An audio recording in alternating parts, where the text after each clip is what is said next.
Welcome to the Team Talk segment. John, this is like our halftime show where we give Ali and Scott a break and the drivers a break, maybe having some eating some Bubba burgers. I was going to say it, so we get to come here while they're having the great Bubba burgers. You know what? We get all the leftovers, though, so I think we'll be good. So welcome, everyone. This is our halftime show. As we mentioned, we're going to be speaking with John about all of the day's action, and we're going to have a very special guest. David Cohen is going to be here, IMSA driver, young racer. We're going to be talking about his career as it just gets started in IMSA, correct? Yeah, he's made a bit of a splash out in Europe, driving in the German Carrera Cup. A bit of a Porsche specialist at the moment.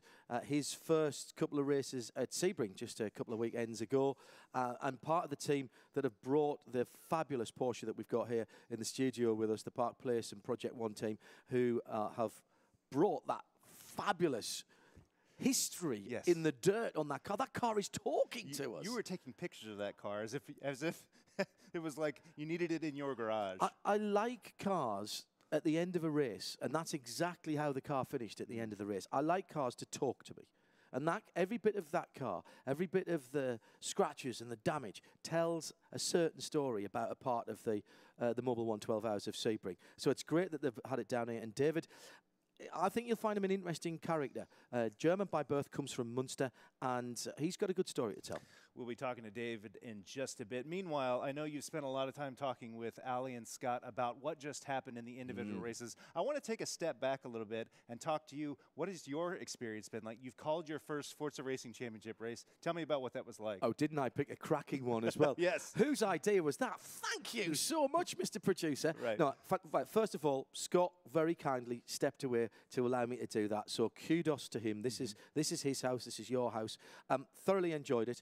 What I've seen all day is the attention to detail, the skill levels, exactly as you would see in top-line motor racing. Let nobody tell you that this isn't proper sport. It is. It's just happening in a different way, in a different medium. Other than that, these guys are at the very top of their game. And the skill levels of driving so close together whilst you're focused on a screen in front of you, I'm amazed by it. I really am. One of the things that struck me as we were talking yesterday when we first met, you were saying it's so difficult for someone to get into real racing. Yeah. And that's true. Video games are a great experience. Forza is a great experience. People can drive, get a lot of experience, a lot of seat time. Yeah. But I'm wondering, from your perspective, when you see drivers who are moving from one series to the next, they're moving to different types of cars, those are generally slower transitions than you see in a game like Forza, where one minute you're driving an LMP, the next minute you're driving a hot hatch. Yeah. What kind of skills do you see? Do you think that's improving a new generation of driver, or what's your take on that? Well, I think we've seen that over the years, the realism levels of Forza pushing through to the point where I know teams who use the simulation. As I said earlier, I refuse to call it a game. That's right. To get a baseline setup on a car that they are taking, a real-world car that they're taking to a track. So things like damper settings, even spring rates, and allowing people to learn the track from an engineering point of view, not just from a driver's point of view. For a driver, of course, it gives you a more than brilliant idea of which way the track goes, to the point where you can find out which curbs you've got to ride. So you're learning about all different kinds of tracks. You're learning about different kinds of cars, how they behave, how they feel. There's a mindset there, too, that I think a lot of these ForzaRC drivers are demonstrating that you see in real-world motorsport as well. Tell us about the mindset of a successful race driver. And also, and you brought up a great point there, because it goes back to slightly older days of racing when drivers had to be mechanically sympathetic and set up their own cars. So, all right, we were racing spec here, but the ability to set up your own car in the simulation means that you get an idea of, if you change a roll bar setting or a spring rate, what's that going to do to the dynamic capabilities of your car? Now, a lot of drivers can tell an engineer what they want, but they don't know how to physically do it. These guys are doing it all. I think that's really important, and I think that mechanical side of things informs how you drive the car, given that you're not sitting in the car and feeling how it happens. Don't take my word for it, shall we? We have an expert, of course. You met Evan Thorogood earlier today. He is on the Gfinity team, but he comes from Forza roots. He is a Forza racer through and through. He is a former Forza Racing Championship competitor. Evan, welcome. Hi, how's it going? It's great to see you. You know, you just heard John talking about the mindset of a race driver in the ForzaRC. I'm wondering if you can talk about that, given your experience in the game so far and what you're seeing from these competitors? Yeah, I mean, it's really different. When you go into one of these events, it's intense. It's really intense, and you never know what's going to happen. We always say at a live event, everything changes, right? It's always different than online. It's completely different.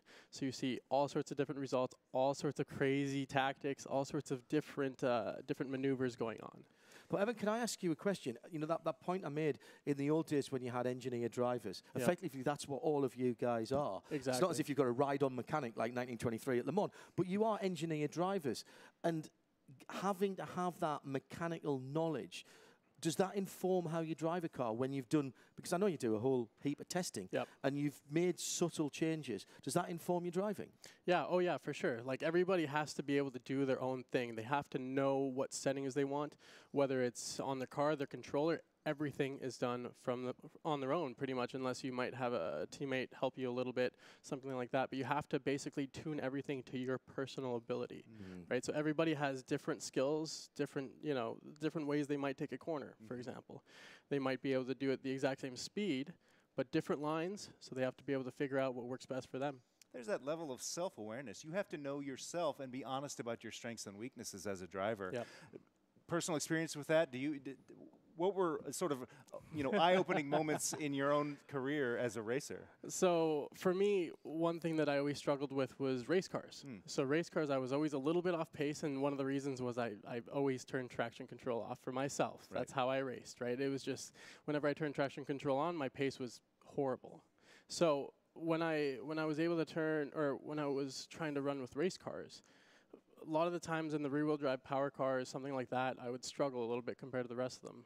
And, that was one thing I always struggled with. But when it came to production cars, then I was always there every single time. Yeah. They just felt natural. Exactly. I was a lot more comfortable in them because it's what I race normally online a little bit more often.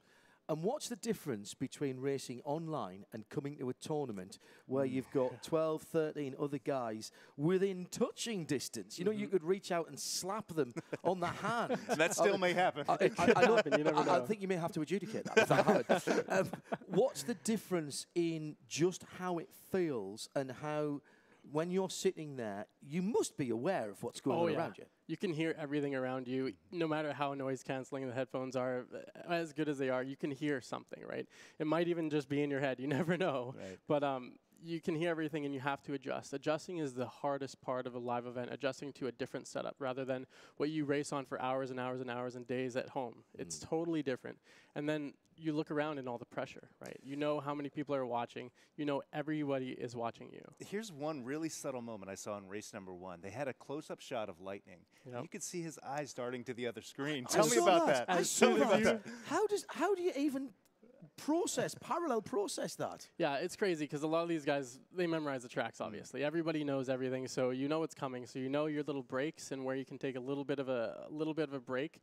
And when Lightning did that, he was probably just looking around, trying to relax, take a little breather. But he could have also been looking at the screen and thinking, oh, I've got to go there. I've got to get past him, something like that. Do you think he was actually trying to spy something, or was it just, I need my eyes to go somewhere else? I'm thinking a break. Okay. Because spying doesn't really do much for you. What would you it find could throw you off, right? Right. You never really know. So just, taking a breather, like straight away in real life or here, everything. You go take a little break on the straightaway, right? Take a second, breathe. Remember to breathe, because a lot of these guys are really tense, especially if it's their first time at an event. They're deer in headlights. And let your eyes focus on something else before you come back, because otherwise you do get that tunnel vision and you're actually not seeing depth perception. Exactly. Really suffers if you have fixed vision. Yeah, it's really hard to gauge depth perception, so that's another skill that they have to train in this really hard. Well, let's talk about the second half of today, because we have team racing. We're so excited about this. This is an absolute new expression of team racing, never seen before in the Forza Racing Championship.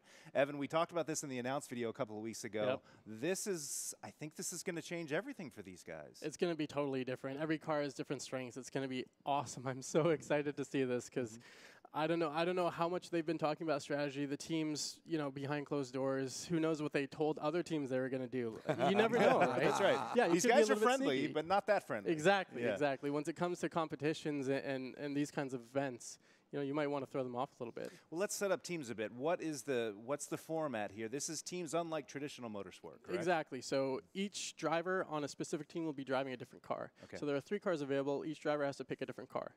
So that's going to be really interesting because different cars have different strengths, of course, right? Mm-hmm. So you have a Porsche like over there, rear engine. It's going to be able to launch a lot harder than a front engine Corvette. Mm-hmm. This is skill behind the wheel, John, and a little bit of strategy, too. I love this. I really love this because, we see teams working together in pit stops. You see drivers taking over a car from a co-driver and working together in that respect. What we don't see is all 3 drivers in the Mobile 1 12 Hours of Sebring out on the track at the same time. Right. And add into that different cars. Yep. So I guess the thing is here, the guys will have had to look at the options that are going to be available and decide, right, if option 1 comes up, then you're taking car A, I'm taking car B, and I don't want car C. That doesn't suit me. Can I not have car B? No, rock, paper, scissors. I mean, how are they going to work that out? How have they worked it out? Rock, paper, scissors. Yeah. Without a doubt. I know some Depends of the guys. on the team. Exactly. Depends on the team. It depends on, who's the team, who's higher up in the team, something like that, who's the older guy, right? You never know who's going to get choice. But I know, for example, I think it was AMS, somebody said, I'm taking that car. Then the next guy was like, I'm taking that one. Then last one was like, okay, I guess I have no choice, right? Well, it's interesting to see how all 4 of these teams are going to deal with this. Yep. You mentioned the AMS team. Of course, the leader of AMS is Roadrunner. He came in 2nd place in the individual competition. He's going to be competing in teams. Tell us, AMS, are they the favorites because of the talent they have? What's your take on that? It's hard to call a favorite. I think anybody can be a favorite. They're all so talented. You never know what's going to happen. And I think really the deciding factor will be the strategy. How you're going to choose who picks what car. Like you were talking about earlier, somebody might already have all the cars locked in. But what happens if, for example, your best driver is at the back of the group because they had a bad race? What do you do to make them bump back up easier, right? Things can change. Can I ask one final question? Of course. How is the adjudication team going to view teams working together and maybe going 2 or more wide to stop their opponents getting through and allowing a guy to get away? How do you view that? It's team racing, so is that allowed? It's team racing. As long as it doesn't break the rules in any way, as long as you're not, impeding it and blocking really hard or causing collisions, you're okay. Well, there you go. Well, we are going to take a look at Roadrunner, who will be competing in the team competition. We recently spent some time with him in his hometown. Check this out.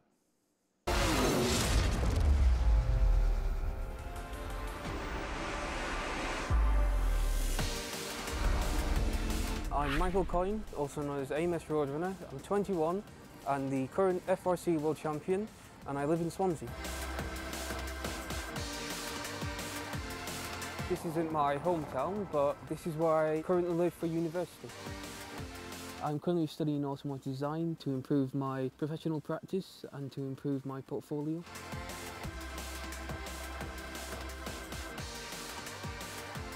This is one of my favourite places. You can see all the way down from Mumbles, all the way straight across to Swansea City. You can also see the beach as well. My friends and family, they do support my esports. At the start of it, they wasn't really sure if it would be a financial, stable way to live. However, after winning my Le Mans race, they did see that it could possibly be a viable way to live a steady income. This is my room. I share a house with 5 of my roommates. This is the area where I do my gaming, my work. A lot of people usually play in a gaming chair. However, I prefer sitting down on maybe a bed or a couch. When it comes to tuning in Forza, I would say for me personally, it would make the biggest difference. That's where I get my consistency from. That then allows me to win races.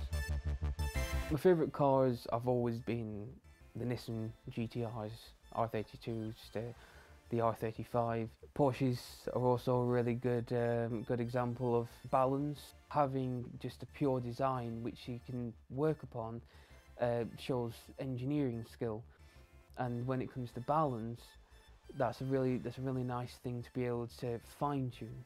Your champion here in Le Mans is no other than Roadrunner! Winning at Le Mans, it was totally a new experience, especially being up in the podium. It was made an official category of Le Mans, so being the first esports winner was completely just a new experience that I wasn't expecting. So it's something I'll never forget. To win, it would prove to everyone else that Le Mans wasn't just luck. To win this would also prove to me that even though I won through endurance, I still actually have the speed to win.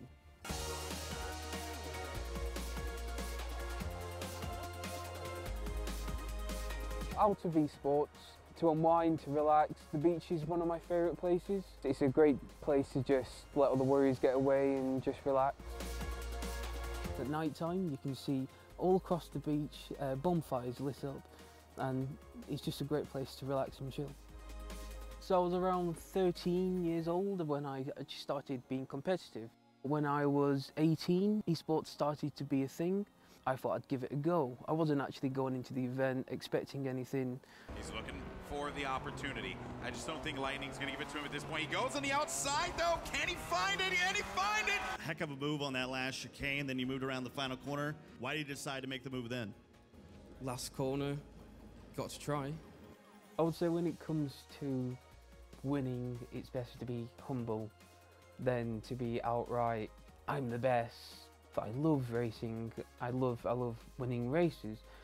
Having a good team behind you motivates you more than just going solo and trying to win for yourself. As long as all of us are crossing the line, then that's more to me than actually winning. Drivers such as Hamilton, he always does his best and tries to win for the team. I'm not the fastest, but when it comes to being able to consistently put in the laps, that's one thing I have an advantage over quite a few people. I managed to beat Lightning once. Whether I can do that again would be something I would really enjoy.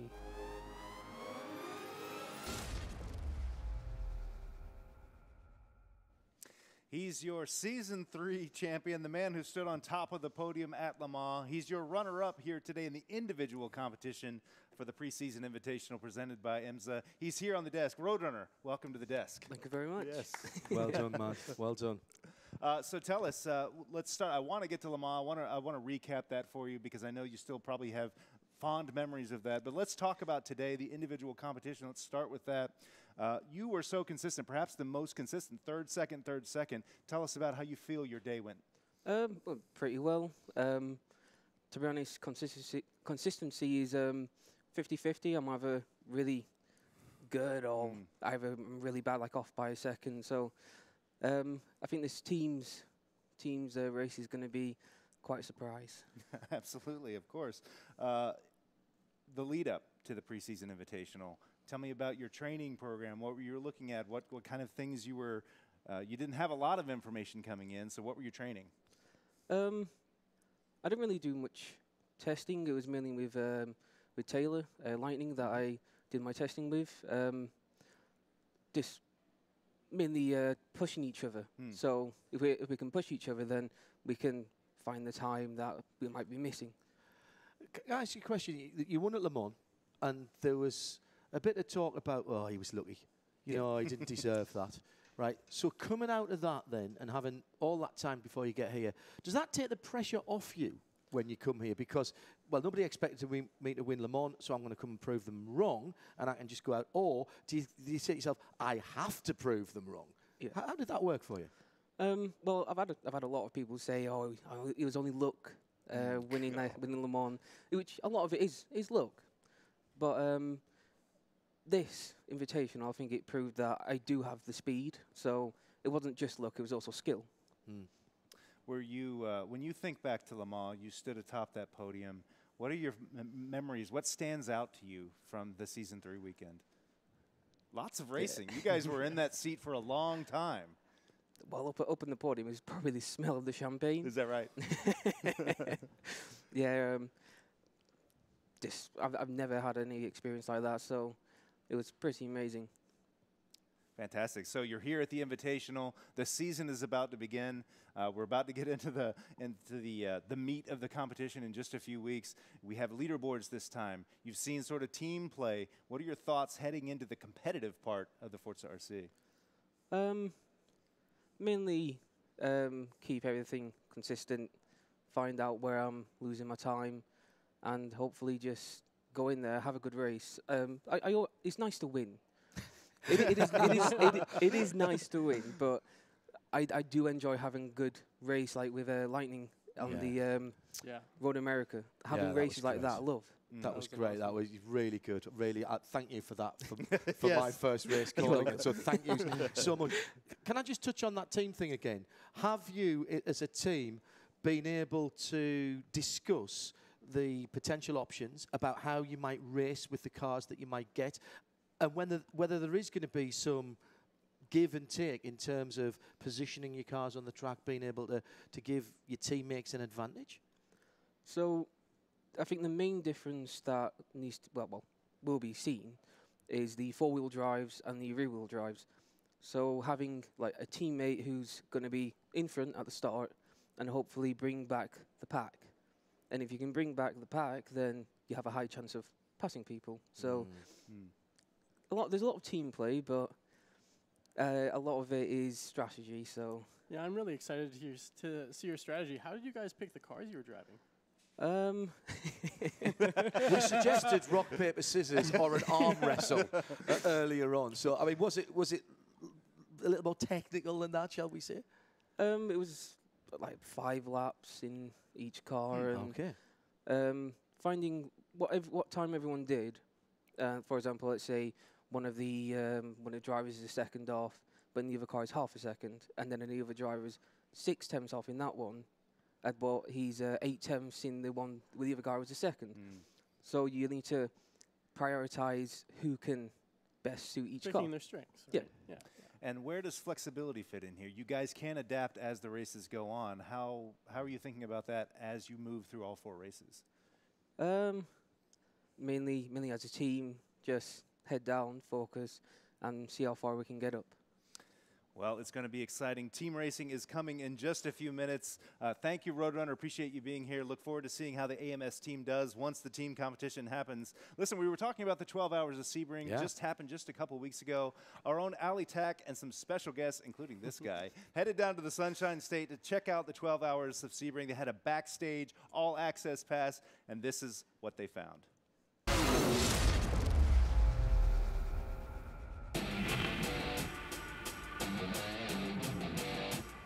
Welcome to Sebring for the Forza Racing Championship School Trip Time. With Alien Motorsport, I'm joined by Roadrunner and McQueen. We've raced this track so many times on Forza. What's it like coming here in person? It's definitely an amazing experience, first time. I think it's going to be great, can't wait. We've done this track like so many times, but now we're here and it's just absolutely insane. The noises are great. We want to talk all about teamwork while we're here. We'll be having a few fun challenges. So yeah, let's find out how good these guys are.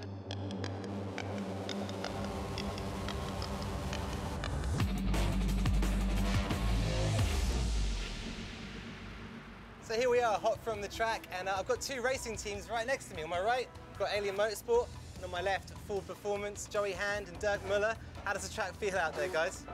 So far, so good, man. I mean, this is Sebring. It's a bumpy one. You're hanging on. Do what we can to get the car set up. You can see it behind you. The guys are working hard. How important is the car setting it up so then both of you are able to drive it?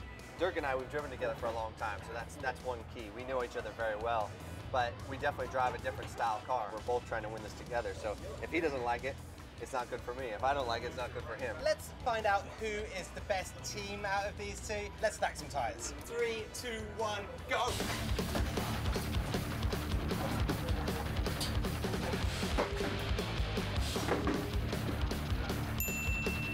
3, 2, 1, and go for it.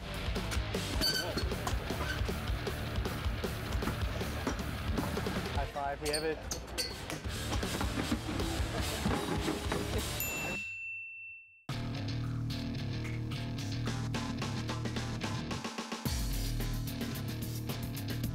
We're joined here with Brad Hand and Cody McCann. Teamwork in the pits. How important is that? Teamwork and camaraderie go hand in hand. Yep. You can have either, but it's nice when you have both. It's not a single guy in a corner. It's two guys doing 2 tires on a side as fast as humanly possible.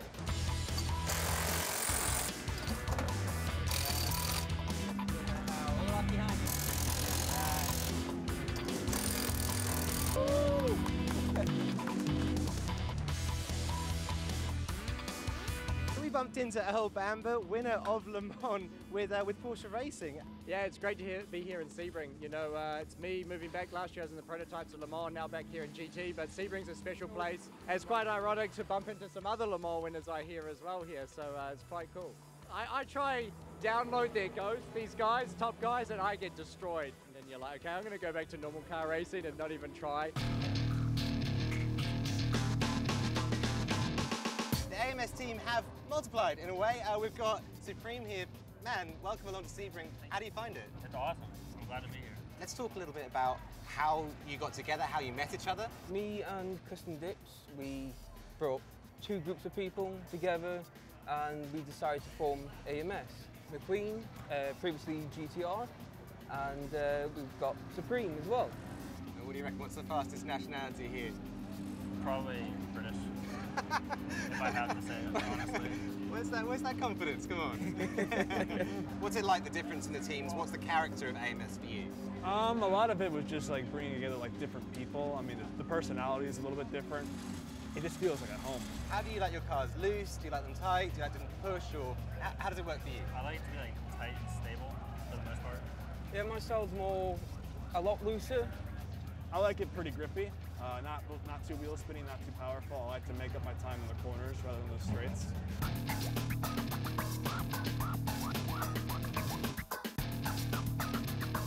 So the bench is coming to a close here at Sebring. It's been an absolutely awesome time for everyone. I've had a great time. So all 3 of these guys taking some great new stuff from the experience here.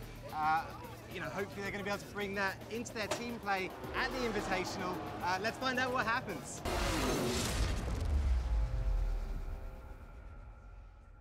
Thank you, Ali, and thank you, AMS team. I hope you guys had a fantastic time in at the 12 hours of Sebring. I hear that Ali is just now getting over his sunburn. Well, I was going to say, we're not used to that kind of weather in March from the area of the world that we come from. I mean, it's a fabulous event. Well over 130, 140,000 people there. It's spring break, of course. It's a party atmosphere. There is simply nothing like the Mobile One 12 Hours of Sebring presented by Advanced Auto Parts. Brilliant. It's one of the premier endurance races in the world. And another man who made his first appearance at Sebring this weekend, David Kolkman, IMSA driver. Welcome to the show. So happy to have you here. Nice to be here, yeah. Looking forward to it. So look, I guess we start with Sebring, right? Well, yeah, you could not have had a more difficult introduction to American racing, to a car breaker and a driver breaker of a circuit. I bet everybody told you about the bumps at Sebring. Were you even anywhere near prepared for it when you got there? Yeah, of course. I spoke to a lot of drivers before the race weekend started. They all told me about the bumps. So I was prepared, but in the end, it's the feeling you get in the car, which is a bit different to what you expect, because it's even more bumps. But yeah, I got used to it. Now, you were racing in one of the IMSA development series, the IMSA Porsche Cup Challenge USA by Yokohama, as part of the Park Place team. And we've got the Park Place car sitting behind us here. Now, that's not exactly the same car, but it's very close to the specification of car that you've got. A lot of aero on this car, both front and rear. Important to get the balance right. Yes, definitely. So compared to the Cup car that I drive, it's far more aero. So you have front aero kits, and the rear wing is more aggressive, which makes it easier to drive.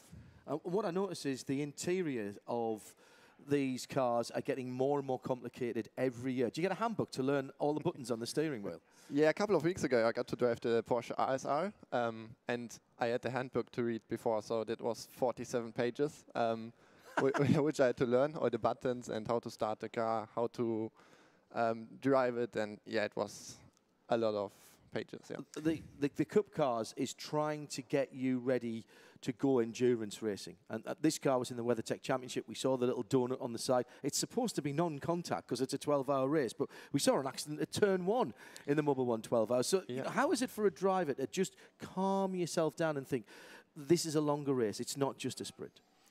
Yeah, of course, you always have the drivers that think in the first corner you can win a race, but that's not the case over a 12-hour race. So I think you can't avoid contacts like it happened here. That's a part of it, but you should really focus on not being too aggressive. Your first trip to Sebring, how do you prepare for a track you've never driven before? I prepared on a simulator. Is that right? Yes, quite a lot. So.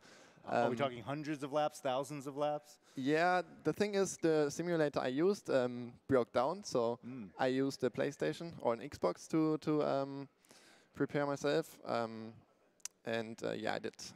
I don't know how many laps, but close to 1,000, I think. Yeah. And how important is that to you then, and how realistic does that have to be for it to make it worthwhile? Yeah, the graphics in general, they're great. So you're picking your breaking points from what you've seen on the game?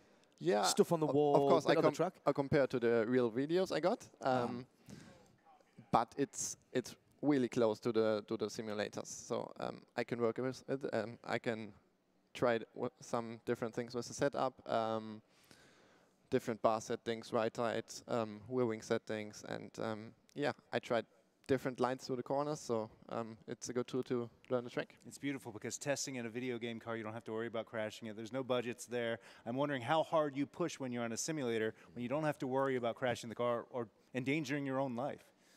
Yeah, I mean, where I work, we have a simulator, so we have an engineer there who teaches us to not, to be to know what you have to do, so not to crash, don't do stupid things or stuff like this. So you have to take it seriously to get any value out of it. We try to do it like in a real car. So we practice a free practice, then we go to qualifying, do 2 race distances, so like at a real weekend. So I don't know if you realise, but earlier on today over in Europe was the first round of the VLN, which is the endurance series that runs exclusively on the Nürburgring Nordschleife. Oh, wow. And it's a series that runs throughout the year.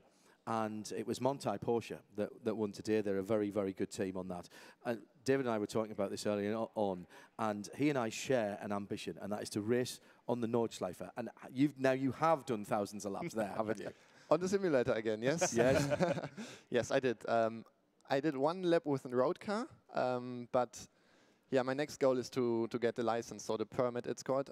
That's what I want to get in the next couple of years, and then to race on the track. That's one of my biggest goals. If you need a very old co-driver who's a solid bronze, right, call me. I'm the man.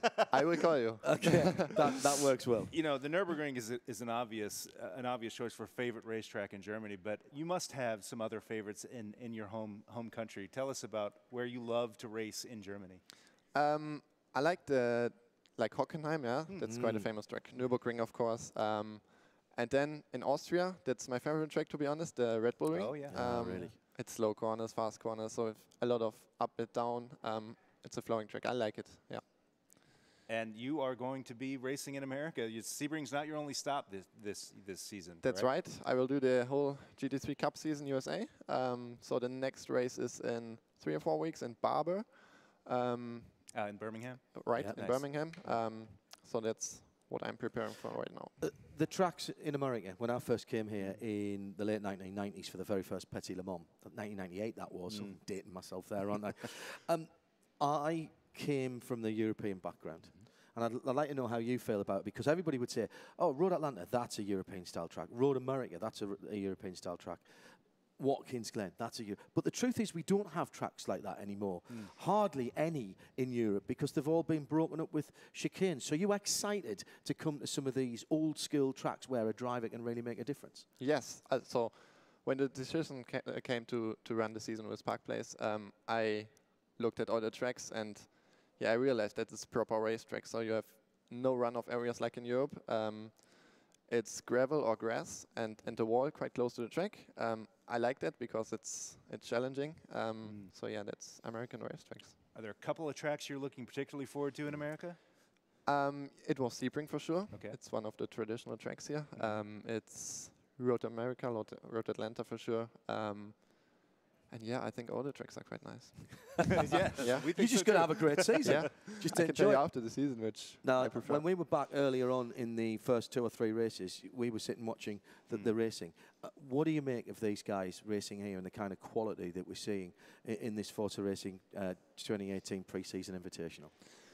So, yeah, they are very focused. So when I watched the races, they were like, crazy focused on the screen and don't get interrupted from anything outside. And the buttons they push, it's so fast, so crazy. I can't I can't do that with the controller. But you must. I mean, okay, you've got a steering wheel, you're sitting in the car, but I find when I'm driving a race car, it's quite claustrophobic. The seat comes the way around you, so you've got to be aware of what's around you. But it's easy to get lost in your own thoughts in there. You have to keep concentrated as well. Yeah, of course. Yeah, you can't. You just have to be in the moment, to be honest. You can't think of anything else, like what's the food for lunch or something. So you really have to be in the moment, be focused, hit the braking points, hit the turning points, and lap after lap consistently. And you know what? That's exactly what those guys will be saying right back there in the Tony room, won't it? It's true. It's true. Those guys have an intense level of concentration that I'm sure you're very familiar with when driving in a real race car. It's awesome. Well, thank you, David, so much for being here. We really appreciate it. Guys, we are about to hit the second half of racing in the Forza Racing Championship 2018 Pre-season Invitational presented by IMSA. We've got team racing next. It's happening right after this.